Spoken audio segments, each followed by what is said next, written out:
আচ্ছা, একজনের ছেলে দিল্লিতে Indian institute of packaging engineering IIP বলে, আইআইটির মতো আইআইপিতে চান্স পেয়েছে। আমাকে জিজ্ঞাসা করছেন যে প্যাকেজিং ইঞ্জিনিয়ারিংয়ে ঢোকা, কেরিয়ার তৈরি করা ভালো হবে কি না। আমি বলবো 200% ভালো হবে, কারণ আলটিমেটলি সমস্ত প্রোডাক্ট বেচাই হচ্ছে প্যাকেজিং।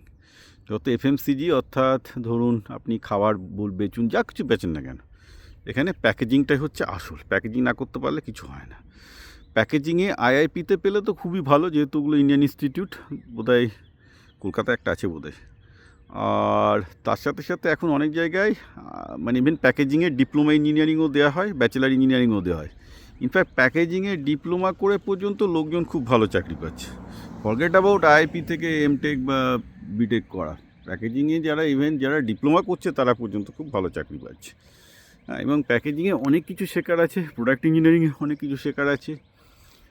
সেখানে আর্টস ডিজাইন থেকে শুরু করে তার সায়েন্স থেকে শুরু করে অনেক কিছু, অর্থাৎ এটা একটা অ্যাপ্লাইড ফিল্ড, কোনো সন্দেহ নেই। বিভিন্ন ফিল্ডে, কেমিক্যাল ইঞ্জিনিয়ারিং বলুন, মেকানিক্যাল ইঞ্জিনিয়ারিং বলুন, সমস্ত কিছু মিশে একটা অ্যাপ্লাইড ফিল্ড। কিন্তু এটা একটা প্রচণ্ড প্র্যাকটিক্যাল এবং ইউজফুল ফিল্ড। ওকে, খুব ভালো হবে।